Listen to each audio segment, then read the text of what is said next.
Saludos buscadores del misterio y gracias por asistir a granmisterio.org. Hoy os quería comentar una pequeña historia. Una historia que comienza con los sueños de un niño. Un niño que quería ver, cuando él creciera, una humanidad unida que viviera feliz y en armonía. Y lo hiciera gracias a tener energía libre, gratuita y para todo el mundo. Este niño, poco a poco, fue creciendo y soñando con estas inquietudes que él mismo tenía en su interior, y con el paso del tiempo pudo lograr sus sueños. Este niño, que se convirtió en un hombre, fue llamado Nikola Tesla. Sencillamente, Nikola Tesla sería para muchas personas un brillante inventor, para otras un inventor que se volvió loco y sobre todo para el gobierno establecido la persona más peligrosa para sus intereses, para los intereses del gobierno. La historia de Nikola Tesla es apasionante. Nos encontraríamos con la persona, una de las pocas personas que creía de verdad en el progreso de la humanidad, utilizando la ciencia de forma correcta, para el progreso. Esta persona se desvivía por este avance. Todo lo que él tenía lo invertía para progresar y crear un montón de inventos que iremos viendo en este videoprograma, que sentaron las bases de la tecnología eléctrica que hoy en día tenemos. Veréis, Nikola Tesla nació el 10 de junio de 1856. Era un joven croata que creció con estos sueños, con estas inquietudes, y que de alguna forma rechazaba la energía atómica que se estaba empezando a utilizar en la época. Para él, contaminar el medio era algo inservible para la humanidad, ya que ¿qué le estaríamos dejando si contaminásemos nuestra naturaleza a los hijos de nuestros hijos? Él creía firmemente en el poder del agua, el poder sacar de alguna forma electricidad del movimiento del agua. Más tarde lo consiguió.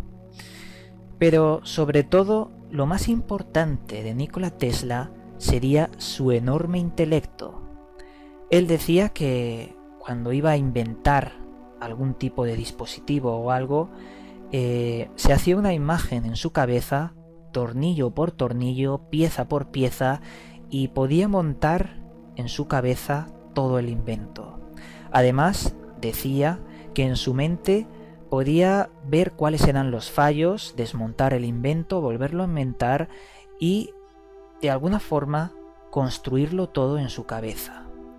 Cuando Nikola Tesla llevaba sus ideas a lo práctico y creaba el invento, muy pocas veces necesitaba un segundo intento para probarlo. Siempre funcionaba la primera. Nikola Tesla fue un hombre adelantado a su tiempo. El señor Tesla nos dejaría multitud de inventos para la actualidad. Por ejemplo, fue el creador de la corriente alterna. También teorizó la teoría de los campos gravitacionales giratorios para crear diferentes bobinas, como la bobina de Tesla, que tiene su propio nombre, o también los generadores eléctricos. Pero sin duda tiene otros inventos bastante exóticos y prohibidos, como por ejemplo la torre Wardenclyffe, que sería una especie de antena gigante que podría de alguna forma rebotar energía en la ionosfera para enviar energía a cualquier parte del mundo. Este invento entre muchos otros, porque el señor Tesla fue un hombre adelantado a su tiempo. Podríamos hablar principalmente de las patentes de Nikola Tesla. ¿Dónde están las patentes? Es bien sabido que él creó 800 patentes que en la actualidad se saben que existen y que nos ayudarían a comprender un montón de inventos. Pero se sabe que no solo creó 800 patentes, creó muchísimas otras que estarían bajo llave como secreto de Estado. ¿Y por qué decimos esto? Por ejemplo, la torre que hemos comentado antes sería uno de estos inventos prohibidos, porque sencillamente no interesa. No interesa que las compañías eléctricas se arruinen, que el petróleo no sirva para nada y muchas cuestiones que podríamos debatir más adelante. Con el tiempo, invento tras invento, el señor Nikola Tesla se ganó una reputación que lo llevó a trabajar por unas cartas de recomendación ante las empresas del señor Thomas Alva Edison. Muchos de vosotros conoceréis la figura del señor Edison como un importante inventor que también apostaba por el progreso de la humanidad, salvo que no es verdad todo lo que nos han contado. El señor Edison en realidad miraba más por sus propios intereses personales que por el progreso de la humanidad. Y esto lo demuestra con sus acciones ante el señor Nikola Tesla. Veréis, Nikola Tesla, tras trabajar un tiempo con el señor Edison, empezaron a estos dos grandes inventores a tener problemas el uno con el otro, sencillamente porque Edison no podía aceptar que Nikola Tesla era mejor inventor que él. Y esto radica en las patentes de Edison, que tenía todas basadas en corriente continua. Sin embargo, Nikola Tesla sabía que la corriente continua era un tremendo fallo. Él mismo creó, Nikola Tesla, la corriente alterna. Una corriente que era mucho más eficiente, mucho más barata y mucho más, podríamos decir, que potente ante la corriente continua. Por ese motivo, el señor Edison, podríamos decir que se cabreó mucho con Nikola Tesla, y lo que hizo el señor Edison fue sacar una patente de corriente alterna, de un invento que utilizaba esta corriente, una única patente que serviría para desprestigiar la corriente alterna que había creado el señor Tesla. Esta patente consistía en la creación de la silla eléctrica. Quería demostrar lo peligroso que era esta corriente hacia el mundo y así desprestigiar los inventos de Nikola Tesla. Una vez más, Nikola Tesla se quedó en la calle, sin ninguna fuente de financiación. Pero surgió otra persona que se interesó en los inventos y en la brillantez de Nikola Tesla, el señor George Westinghouse. Este señor también era un inventor y financió de nuevo las investigaciones e inventos de Nikola Tesla. Llegó a crear los principios básicos de la radio, aunque fue atribuido al señor Guillermo Marconi, creo recordar. Pero después se comprobó y se le dio, años mucho más tarde, el mérito de la creación de la radio a Nikola Tesla. Este fue un invento que creó junto a George Westinghouse, pero hubo muchos otros inventos. Empezó a crear la base para la torre Wardenclyffe. Pero surgió algo. Tras muchas otras patentes que creó Tesla bajo la financiación del señor Westinghouse, el señor Westinghouse lo que hizo fue robarle todas las patentes y así se quedó nuevamente sin nada, sin dinero, sin una fuente de financiación, sin las patentes. Se quedó nuevamente como un inventor solitario que quería desesperadamente mostrar su brillantez con inventos para el progreso. Pero esto no le impidió volver a emprender sus investigaciones e inventos en solitario. Llegó a crear los principios de algo así como un escudo de energía que podría de alguna forma proteger una ciudad ante ataques de misiles y aviones. Puede sonar a ciencia ficción, pero el caso es que las patentes fueron de alguna forma compradas por el ejército de Estados Unidos, por el gobierno de Estados Unidos.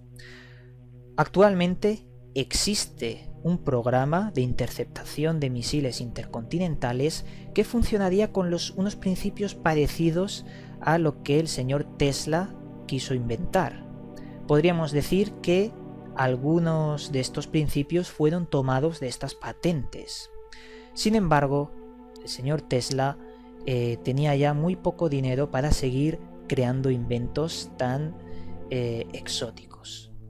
Uno de los inventos más importantes que él mismo quiso llevar a cabo fue la torre Wardenclyffe, una torre que muchos después han llamado la Torre del Rayo de la Muerte, porque sus principios eran enviar enormes cantidades de energía a la ionosfera y que ésta rebotara para, de alguna forma, desplazar energía a cualquier parte del mundo. Y si estamos hablando de estos principios, os sonará terriblemente a los principios que hoy en día el HAARP tiene, porque oficialmente la instalación HAARP, que es algo supuestamente legal y del cual hablamos en el videoprograma pasado, que podéis ver pinchando el enlace en pantalla, tiene los mismos principios: rebote ionosférico para comunicaciones, no para transmisión de energía, aunque las instalaciones HAARP envían 1,7 gigavoltios de energía para rebotar en la ionosfera, una energía que puede dejar frito a cualquier persona. Podríamos decir que también las patentes para la creación del HAARP vienen de Nikola Tesla. El señor Tesla se las ideó para encontrar gente que financiara su último proyecto, la Torre Wardenclyffe, y con el paso del tiempo fueron construyendo dichos planos para hacer la torre, pero sin embargo uno de sus financiadores dijo que dejaba de financiarlo. El señor J.P. Morgan.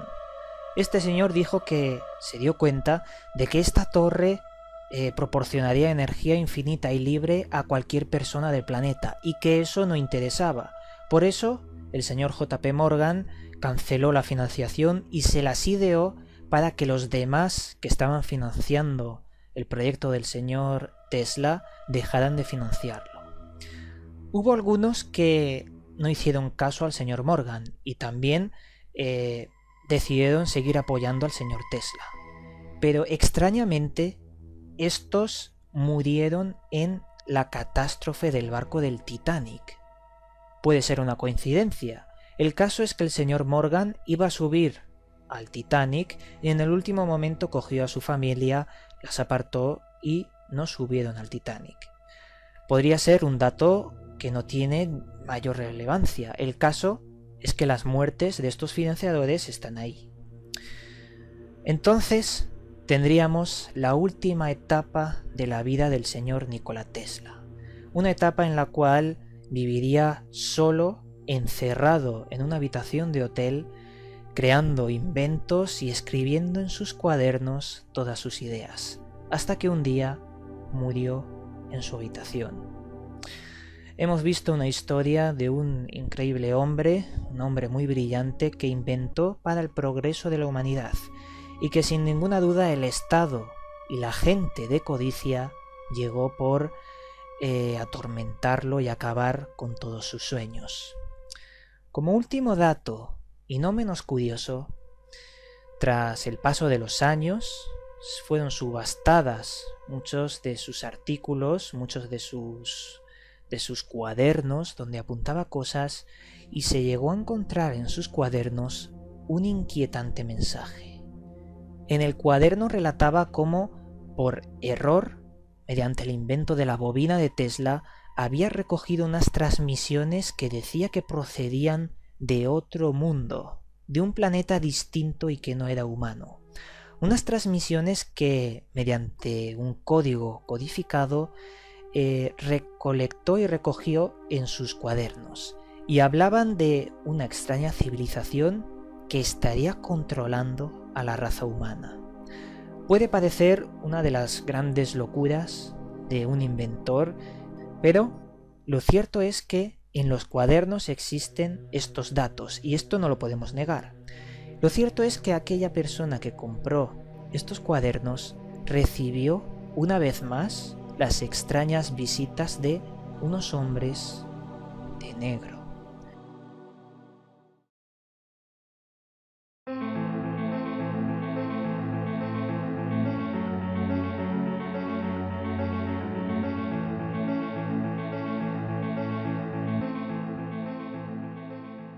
Esta vez, en la sección Libros recomendados, os voy a traer un libro que sé que muchas personas lo están buscando, no lo encuentran y que sencillamente sería el libro imprescindible para comprender el tema de los Anunnaki, ya que de este libro surgió la teoría de los Anunnaki. El libro se llama El 12º planeta y fue escrito por el señor Zecharia Sitchin, alguien que estudió lenguas y pudo traducir las tablillas sumerias directamente para crear el libro. Hay una controversia que dice que muchas de las traducciones fueron más o menos interpretadas por el autor y que no fueron exactas. El libro, antes de comentarlo, lo tenéis en la descripción de este videoprograma para que lo podáis descargar de forma libre y gratuita, como siempre intento hacer en todas las cosas, para que vosotros podáis difundir el conocimiento. Podéis meter el libro en un ebook como este, o podéis leerlo sencillamente en el ordenador con el programa que recomendamos en el videoprograma del HARP que hicimos el lunes pasado. Este libro nos hablaría de cómo los sumerios recogieron en sus tablillas la entrada de unos seres que venían del espacio y que bajaron al planeta Tierra para modificar genéticamente a los homínidos y así poder crear algo parecido a nosotros. Lo hicieron para poder trabajar en la extracción de oro de nuestro planeta y poder reconstruir la atmósfera del suyo, de un planeta llamado Nibiru, conocido como el planeta de paso, con una órbita de 3600 años. Esto lo he dicho como un super resumen muy pequeño de la historia, porque lo que aquí comenta el señor Zecharia Sitchin es sencillamente una historia repleta de detalles, tantos detalles que nos hace pensar que posiblemente fue real. Y yo mismo pienso que la historia de los Anunnakis fue una de las historias reales del origen del ser humano. La teoría del darwinismo de la evolución sigue siendo una teoría. ¿Por qué no íbamos a hacerle caso a las antiguas culturas como la sumeria que relataban esta interesante teoría? El ADN es un misterio y aquí tendríamos todas las respuestas. Os mandamos un cálido abrazo y nos volveremos a ver en otro vídeo.